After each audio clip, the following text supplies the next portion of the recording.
بسم الله أصبحنا وأصبح الملك لله. السلام عليكم ورحمة الله وبركاته. اللهم صل على سيدنا محمد صلى الله عليه وسلم. إيه ورم أصحابي سيتين ميلو البوجوكتين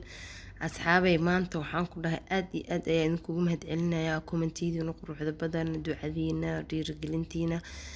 sida wanaagsan oo qalbiga saliimka la ay la socotiin kommentiyada quruxda badan ay igu soo qoraysiin jazaakumullahu dhammaantiina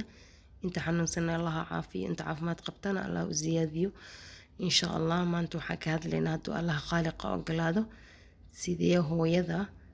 caano badan naaska loogu heli karaa ama cunugeeda ugu heli karaa caano badan insha allah ayaa uga hadli doonaa insha allah intuu ilaahay naga garansiiyaan ka sheegaynaa insha allah asxaabteeda qaaliga waxaa idinka codsanaya markii kugu horreysa hadday taa ana soo booqatay subscribe noo saar gambaleelkana on ka dhigo share dhis iyo ehelkaaga iyo faamilkaaga iyo friendiskaaga ugu faa'iidaystaan hubaal inay hooyo ay ka faa'iidi doonto يعني هذا شير هديد إن شاء الله يعني دad badan ay gaaree waana ku mahadsantahay jazaakumullah hadda horena la joogtana soo dhawaa ahlan wasahlan mawduuceena guda galayna insha allah sidee ku heli kartaa hooyada caano badan ama cunugeeda ku heli karaa caano badan oo caafimaadna leh insha allah sida ogtaa hooyada markay dhasho waxyaabo badan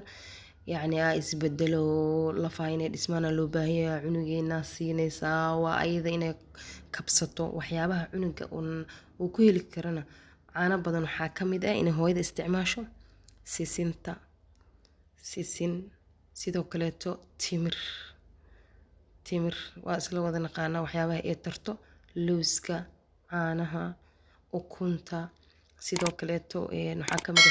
ah xulbada waxaa ku dhahay ama cabitaan ahaan ugu darso ama cuntada ku darso ama shaali ku darso ama ayada iyo kastarna isku darsatay qaab casiir camal u sameyso muhiim jiddan waaye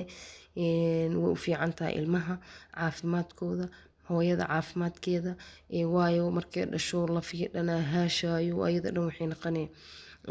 maxaa la dhihi jiray daciifnimo marka waa ina cunuga caano fiican hela ayadana wax nafaqo leh cunta waxyaabahaasna waxaa ka mid ah sida beerka oo kaleeto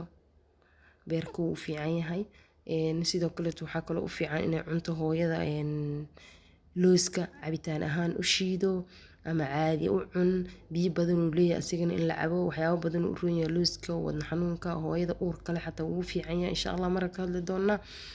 marka waa inay iskugu dadaashaa hooyada waxyaabahaas dhan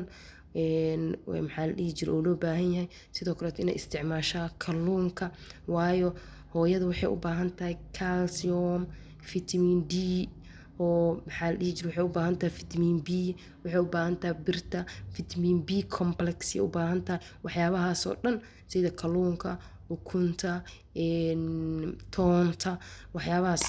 ayaa laga helaa mooska kaleeto ama caadi u fiiqo cun amaba shiido ukunta biyo ku karso haddaa rabtid tooni caana isku shiidan kartaa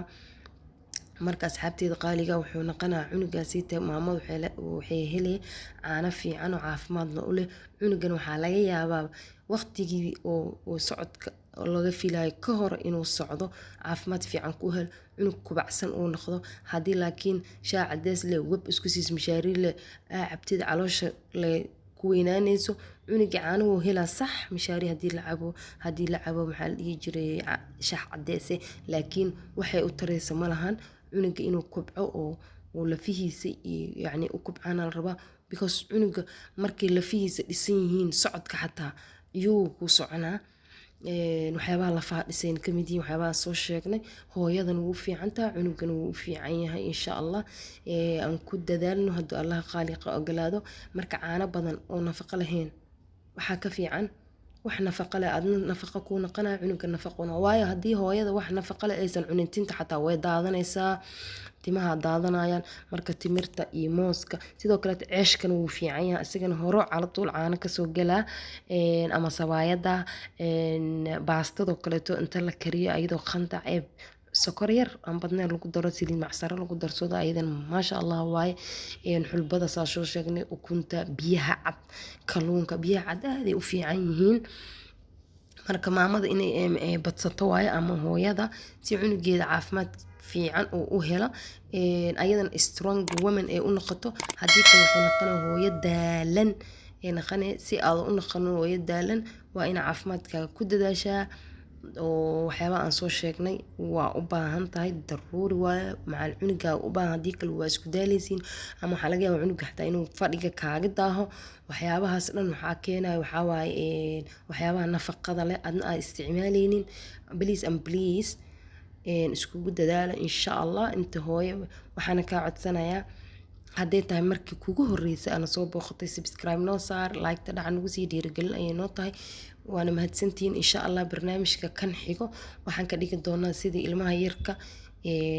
loogu masaajeeyo masaajka iyo waxyaabaha uu u taraayo insha allah meel walbo joogtiin horumar waxaan idin rajeynaya allah yaxfadakum jamiican fi amaan illah wasalaamu calaykum waraxmatullaahi wabarakaatuh